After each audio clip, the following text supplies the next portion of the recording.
Fast forward a few decades. U.S. manufacturing has crashed, the service economy is unraveling, hospitals are overwhelmed, and the once mighty military is suddenly exposed. Technologically, culturally, and economically, the powerhouse that defined a century of global dominance is running on fumes. And it all traces back to one ticking time bomb: the birth rate. What happens when a nation runs out of people?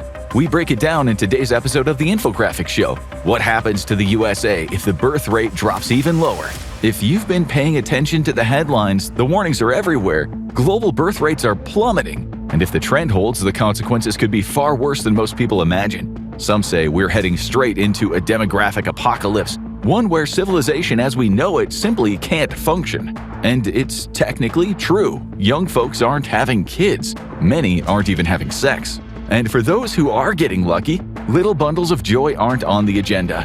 According to a paper in The Lancet, by 2050, 155 out of 204 countries won't have the fertility rates to sustain their populations. For decades, we were worried about overpopulation, and yet it's the specter of underpopulation that now has the experts sweating and talking about civilizational collapse. By the year 2100, it's expected that 97% of nations will have a population problem on their hands. But for now, let's stick with the USA. The U.S. National Center for Health Statistics told us that the number of births in 2023 in the U.S. fell to the lowest level in over 4 decades. We went from a baby boom after World War II to a series of baby busts. The U.S. saw almost 2.3 million fewer children born between 2008 and 2013 than had been projected. The main reason was the Great Recession, which, let's just say, didn't instill trust in the fertile masses. And now it means that we have fewer 18-year-olds than was projected, a number set to peak in 2025 at 9.4 million, before dropping to about 8 million by 2029. Let's not forget the global pandemic in 2020, a crisis that triggered what many are calling baby bust number 2. That means even fewer 18-year-olds in the years ahead. Sure, it might spare us a few viral clips of young guys launching themselves down staircases in flaming shopping carts, but it won't be good for the future economy.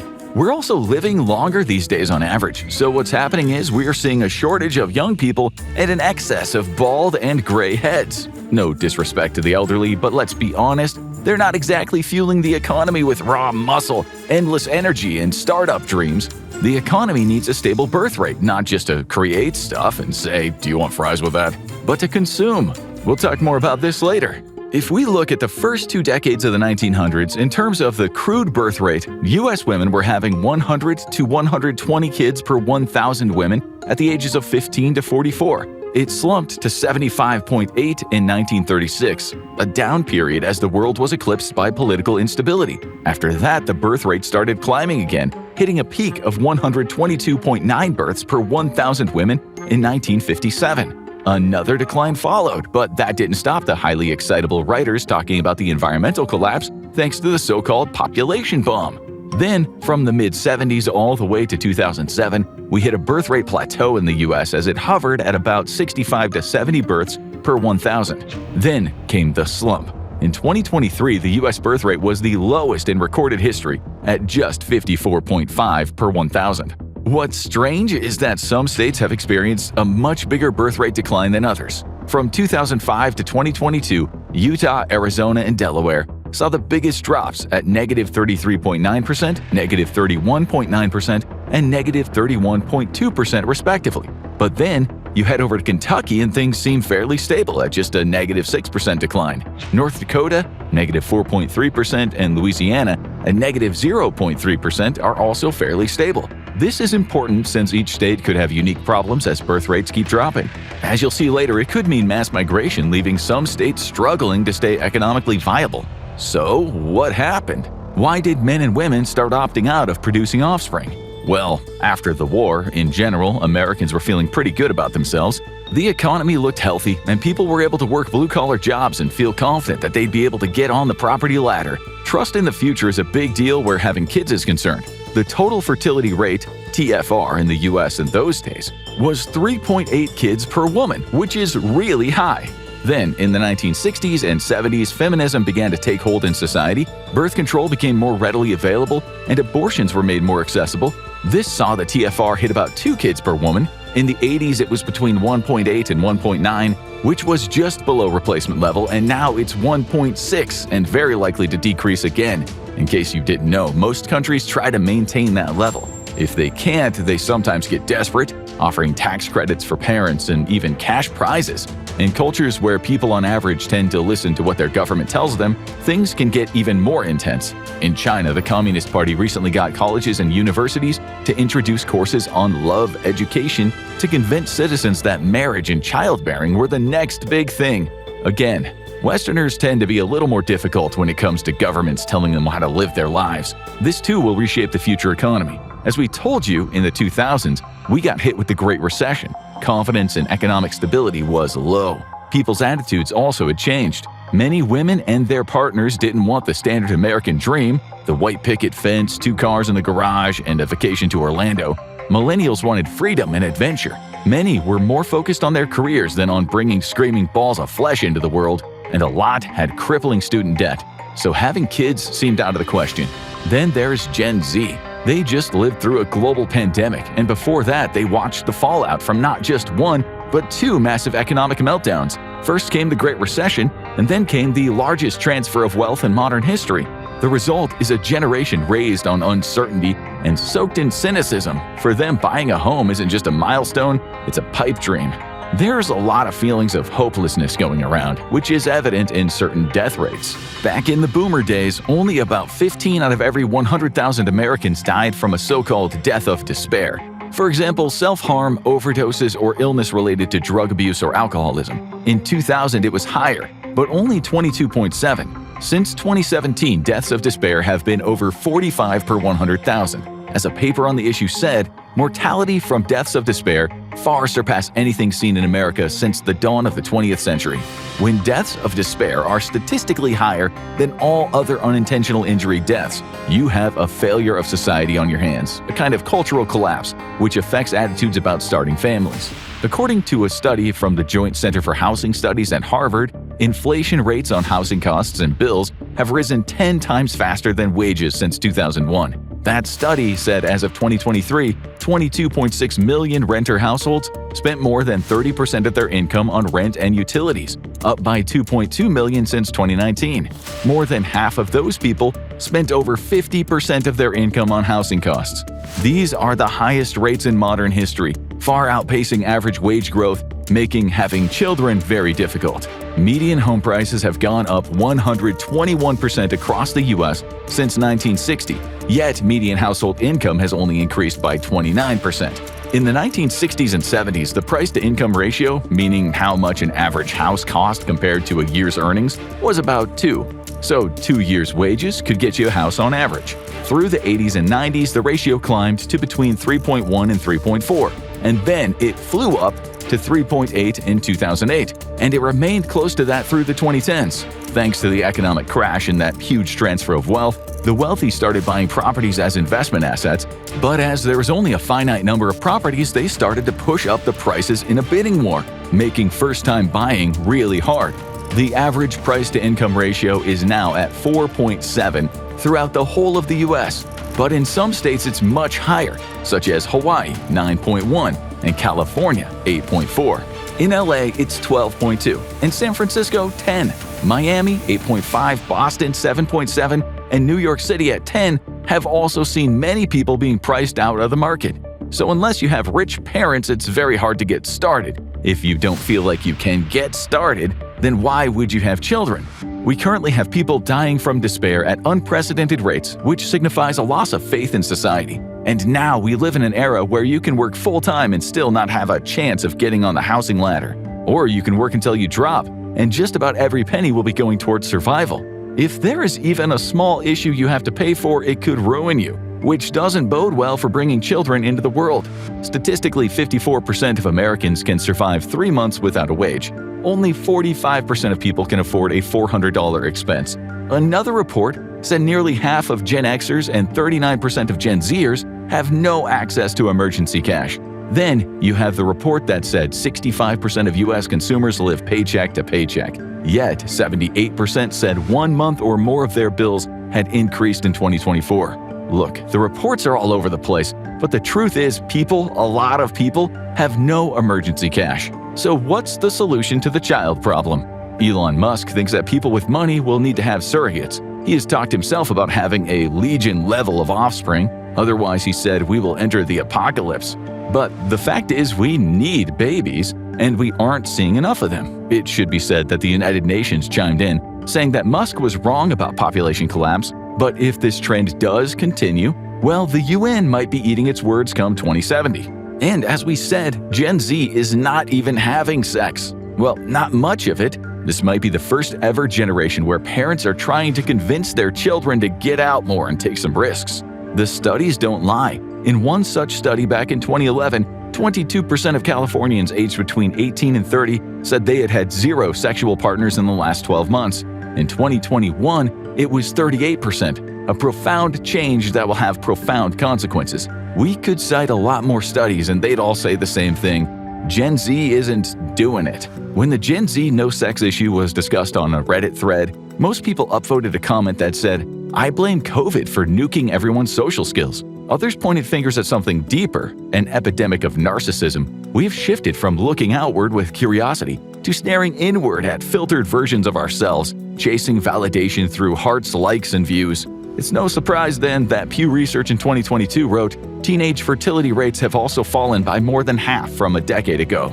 100 years ago, only about 1 in 20 Americans were senior citizens. That rate was about double 50 years later. And then in 2020, 1 in 6 Americans was over 65. The projections say the current 58 million 65-plus Americans will become 82 million by 2050, a 47% increase. That will mean the 65 and older age group's share of the population will increase from 17% to 23%. As people begin to live to an older age, they on average stay in work longer. It used to be that men and women often were treated like antiques at 65. These days, 24% of men and about 15% of women over 65 and older were working in 2022. But by 2032, this will increase to 25% for men and 17% for women. In 2062, it could be much higher. Sure, many older people want to keep working. Warren Buffett just said that he'll remain chairman of the board at his investment firm at the age of 94. And Joe Rogan will likely still be talking about UFOs on his podcast when Halley's Comet next comes around in 2061. But a lot of older people don't want to keep working. They do it because they can't afford to retire. A study by the Economic Policy Institute in 2023 said only about half of U.S. workers have an employer-based retirement plan. The study said 4 in 10 Americans ages 55 or older were in the labor force, the highest participation rate in half a century. There was an 82-year-old Walmart cashier who only got to retire after a TikTok video went viral and strangers raised $100,000 through GoFundMe. Touching? Yes. Sustainable? Not even close. Because in the future, there won't be Walmart cashiers, at least not human ones. But when Gen Z hits their golden years, odds are they'll still be working. Statistically, they won't have kids to care for them. And with an aging population and a shrinking tax base, there is a real chance the government won't be able to help them either. And you have to think about the burden on the healthcare system in the future. There will be fewer young people available to work as nurses and doctors. And with less money from taxes, there will be less cash to fund the system. So if old Gen Z needs a new hip because Walmart runs them ragged, where will the money come from? And there will be a lot of people needing healthcare. If the experts are right and trends continue, the future is going to be very, big.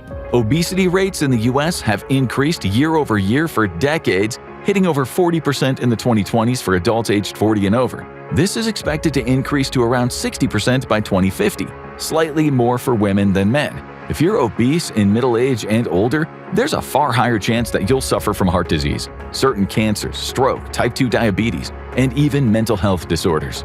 So we're going to have a lot of old people and a lot of sick people who will almost certainly require medical care and still have to work if trends continue. In a strange twist, by not having kids, you might be setting yourself up for a harder future, not just financially but emotionally. Loneliness is already a growing epidemic among older adults. In 2022, 16 million Americans aged 65 and over lived alone, nearly 3 times as many as in the 1960s. Right now, about 28% of U.S. seniors live by themselves, and in the coming decades that figure could soar. Studies show U.S. seniors feel isolated much more than the global average, across 130 countries. In Asia and Africa, where community and family are still very important, fewer than 5% of seniors live alone. That is less than the global average of 16% and much less than the US's 27%. So when Gen Z gets old, loneliness will be a very significant problem. As the burden will increase on the government to take care of those old Gen Zers, the US labor force will have significantly shrunk. This will create fiscal issues in all US states. Not only will the tax base be smaller, but companies will struggle to fill positions, and with fewer young people, there will be less entrepreneurship. It's likely the companies who do survive will have to settle with an older staff on average. That in and of itself is not a bad thing unless you're a devout ageist. But when those old people pass away, someone will have to replace them. There will be much less spending going on, and states' economies are very reliant on sales taxes. In states such as Florida, Texas, and Washington, they account for 3/4 of all tax revenue. So what's going to pay for the education, healthcare, infrastructure, and public safety? With fewer young folks, there will also be less money from property taxes, which is a major source of revenue for local governments and schools. This is already happening in some states, and you can be sure it's going to get a lot worse. In some areas of the US, especially rural areas, we might see hospitals and schools closing down, taking local businesses with them. If that happens, people will move away and populations will shrink. States like West Virginia, Mississippi, Illinois, Maine, Pennsylvania, and Louisiana are already experiencing problems due to shrinking populations, causing more people to move out. So, in the future, there will likely be ghost towns, places ravaged by shrinking tax revenues, low birth rates, mass closures of services and businesses. What follows is a wave of mass internal migration in the US, huge influxes to where the jobs are. In a global context, if the US's GDP takes a hit, the US military will struggle with recruitment numbers. Already, the Army, Air Force, Marines, and Navy over the last few years have talked about how they have missed their recruitment targets.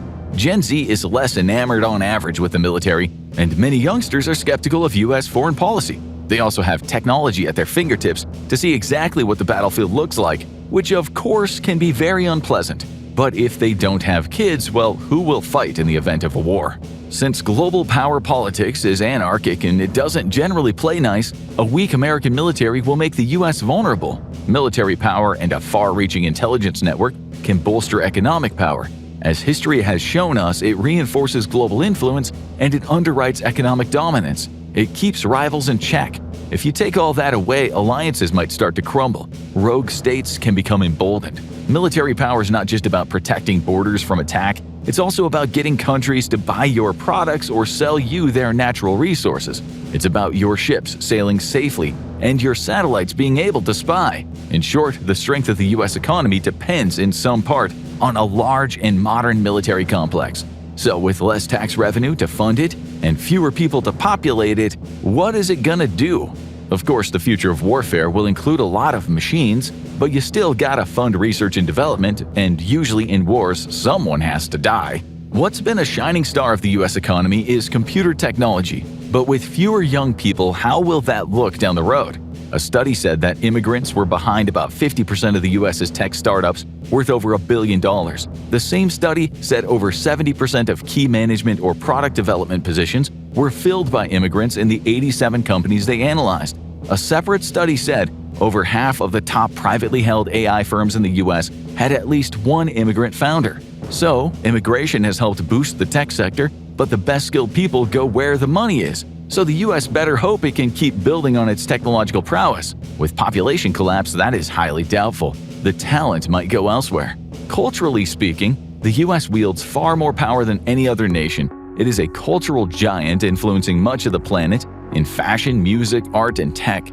Hollywood also helps spread the American message. Thankfully for the US, the English language remains the most predominant global language, but that doesn't mean it will stay that way forever.